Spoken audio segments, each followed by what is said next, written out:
ကျွန်တော်ဒီတောင်ပေါ်ကိုရောက်တာနဲ့ကောင်းကင်မှာပြန်ဝဲနေတဲ့စွန်တွေကိုမြင်တွေ့ခဲ့ရပါတယ်။တောတောင်ရှိမီတဘာဝအလှတရားတွေနဲ့အေဂျင့်တာယာလာတဲ့ဒီတောင်တော်ကိုစွန်တောင်လို့ခေါ်ကြပါတယ်။စွန်နေမကြာခဏပြန်ဝဲနေလို့စွန်တောင်လို့လူသိများတာပါ။တချို့ကလည်းစွန်တောင်လို့ခေါ်ကြပြန်ပါတယ်။ဘလို့ပဲခေါ်ကြပါစီဒီတောင်တော်ဟာမြန်မာမက်ဆောက်လာတဲ့တောင်တွေကြားထဲမှာတည်ရှိပြီးအင်မတန်မှတာယာလှပလွန်းပါတယ်။ပြီးတော့ကြိုက်ထီယိုတောတောင်ဒေသအတွင်းမှာတည်ရှိတာဖြစ်ပါတယ်။မြန်မာနိုင်ငံအတွင်းကထူးခြားဆန်းပြတဲ့နေရာတွေကိုသွားလာပြီးတဲ့နောက်သူတော်စင်တွေပျော်မွေ့ရာဂမ်ဘီယာဆန်လာတဲ့ဖြစ်ရဆန်နေနဲ့ထူးခြားဆန်းကျယ်လွန်းလာတဲ့စွန်တောင်ကိုရောက်ရှိလာခဲ့ပါတယ်။ဒီတစ်ခါတော့ကြိုက်ထီယိုဒေသရဲ့ထူးခြားထင်ရှားလာတဲ့တမိုင်းဝင်စွန်တောင်ကိုသွားရောက်ဖူးမြော်ခဲ့တဲ့ခရီးစဉ်လေးကိုဘဝတုတဖြစ်ဖွယ်စိတ်ဝင်စားဖွယ်တင်ဆက်ပေးသွားမှာဖြစ်ပါတယ်။ဒီဗီဒီယိုထဲမှာစွန်တောင်ဒေသကဂမ်ဘီယာဖြစ်ရဆန်တွေကိုလည်းပြောပြပေးသွားမှာဖြစ်လို့အဆုံးထိကြည့်စေချင်ပါတယ်။ခိုင်ကြိုက်ထီယိုနဲ့ဆက်ဆက်သမျှနေရာတွေကိုတခုမှချန်သွားရောက်ဖူးမြော်ခဲ့ပါတယ်။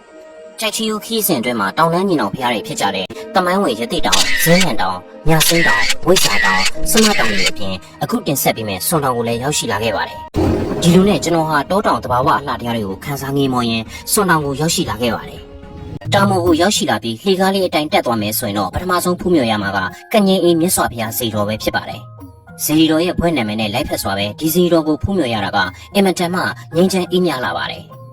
တောရီတောင်ရီပင်ရိပ်တွေထက်ဖျားရိပ်တရားရိပ်ကပိုပြီးအေးချမ်းနေဆိုတဲ့စကားကိုကျွန်တော်ပိုပြီးယုံကြည်သွားမိပါတယ်။အဲ့ဒီဇေတော်ရဲ့ခြေတော်ရင်းမှာတော့လောကီစီရင်နေနဲ့တီးထားတဲ့စတာဘဝဇေတော်ကိုဖူးမြော်ရမှာဖြစ်ပါတယ်။ဒီဇေတော်ဟာမိမိရဲ့လုပ်ငန်းကိုင်ငန်းတွေအဆင်ပြေချောမွေ့စေဖို့အတိတ်ထံပြုဆူတောင်းရင်ဆူတောင်းပြည့်တယ်လို့ဆိုကြပါတယ်။အဲ့ဒီစတာဘဝဇေတော်ဘေးကလှေကားလေးအတိုင်းတောင်ဆောင်တစ်လျှောက်ဆင်းသွားလိုက်တဲ့အခါမှာတော့ပုံသဏ္ဍာန်ထူးခြားလာတဲ့ဇေတော်တဆူကိုဖူးတွေ့ရပါတယ်။ဒီဇေတော်ကြီးကတော့တောင်ဆုံးလေးမှာအံ့ဖွယ်ထူးခြားစွာတည်ထားတဲ့အောင်ထူးဆန်းဇေတော်ဖြစ်ပါတယ်။အောင်ထူးဆန်းဇေတော်ဟာကျွန်တော်ဖူးခဲ့ရတဲ့ဇေတော်တွေထဲမှာပုံသဏ္ဍာန်အထူးခြားဆုံးဖြစ်ပြီးရှီအောင်ဖျားတဆူဖြစ်တယ်လို့သိရပါတယ်။ဒါကတော့ရွှေစွန်တောင်တောင်မိုင်ဘူကြီးဥယူပါရဲ့နန်းနန်းဖြစ်ပါတယ်။တောင်မိုင်ကြီးဥယူပါဟာစွန်တောင်ဒေသတစ်ဝိုက်အထူးယူသည်ခံကြရတဲ့ရုပ်ကဆိုးဘူကြီးဖြစ်ပါတယ်။တောင်မိုင်ဘူကြီးရဲ့ရာဇဝင်ကိုတော့ကျွန်တော်အတိအကျမသိခဲ့ရပါဘူး။အဲ့ဒီနောက်ကျွန်တော်ဟာတောင်ပေါ်နေရာအနှံ့လှည့်ပတ်ကြည့်ရှုလေ့လာခဲ့ပါတယ်။ဒီဒေသတစ်ဝိုက်ဟာသူတော်စင်ဝိဇ္ဇာတွေအပြင်တိုင်နှန်းပေါင်းစုံပျော်မြူးရာနေရာထူးဖြစ်ပါတယ်။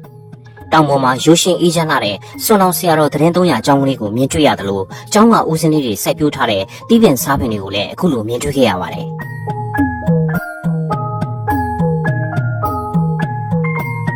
အခုကျွန်တော်ရောက်ရှိနေတဲ့စွန်တောင်ဟာအင်မတန်မှတိတ်ဆိတ်အေးချမ်းလာပြီးဝိပဿနာတရားတမထတရားအားထုတ်ခြင်းသူတွေအတွက်အထူးသင့်လျော်တဲ့နေရာထူးဖြစ်ပါတယ်။ဒီနေရာမှာစွန်တောင်နဲ့ပတ်သက်ပြီးကျွန်တော်သိတဲ့လောက်အနည်းငယ်ပြောပြချင်ပါတယ်။ဒီတောင်တော်ဟာ3636ပေအမြင့်ရှိပြီးကြိုက်ထီယိုထက်ပေ30ပိုမြင့်ပါတယ်။ရှေးရခင်ကယတိတောင်မကြီးလို့ခေါ်ခဲ့ကြပါတယ်။အဲ့ဒီနောက်ကျွန်တော်ဟာစွန်တောင်နဲ့ပတ်သက်ပြီးတိတိကျကျသိရှိနိုင်မှုအတွက်စွန်တောင်ကျောင်းတိုက်ရဲ့ကျောင်းတိုက်ဆရာတော်ကြီးဦးတုံတရာကိုမေးမြန်းလျှောက်ထားခဲ့ပါတယ်။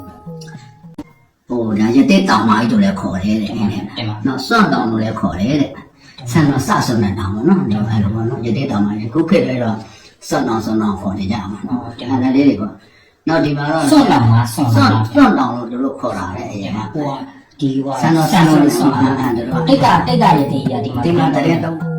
စွန်တောင်ဆရာတော်ရဲ့မိန့်ကြားချက်အရဒီတောင်တော်မှာမြတ်စွာဘုရားကဆန်တော်ဆဆွန်ခဲ့တဲ့အတွက်စွန်တောင်လို့လည်းခေါ်ကြောင်းသိရှိမှတ်သားရပါတယ်။ဒါကြောင့်လည်းတချို့ကကြိုက်ထီယိုဆစွန်တောင်ကားလို့ဆိုကြတာဖြစ်ပါတယ်။စွန်တောင်ဒေသတစ်ဝိုက်မှာတော့ဆေးဘက်ဝင်အပင်တွေများစွာပေါက်ရောက်နေတာကိုလည်းသတိပြုမိပါတယ်။ဒေသခံတွေအပြောအရရှီးခါကမြန်မာတိုင်းရင်းစီသမားတော်ကြီးတွေစေဝိဇာကြီးတွေဟာဒီတောင်အနီးနားကစေးပင်စေးမြစ်တွေကိုတူးဖော်ပြီးစေးဝါးတွေဖော်ဆက်ကြတယ်လို့ဆိုကြပါတယ်။ဒါကတော့စွန်တောင်မရောက်မီလမ်းမှာမြင်တွေ့ရတဲ့စေးကြောက်ပြင်းကြီးဖြစ်ပါတယ်။ဒီကြောက်ပြင်းကြီးကရှီးအောင်ကြောက်ပြားကြီးဖြစ်ပြီးစွန်တောင်ဆရာတော်ကြီးကပြန်လည်ပြုပြင်မွမ်းမံထားတာဖြစ်ပါတယ်။ဒီကြောက်ပြင်းကြီးကိုရှေးခါကစေးဝိဇာစောကြီးတွေအသုံးပြုခဲ့ကြပြီးတိတ်ထိပြီးမြောက်တဲ့ဂမ်ဘီယာပစ္စည်းဖြစ်တယ်လို့ဆိုကြပါတယ်။စွန်တောင်ဟာဂမ်ဘီယာစံကျင်ဖြစ်ရဆန်းနေတဲ့ထူးခြားလာတဲ့နေရာဒေသတစ်ခုဖြစ်ပါတယ်။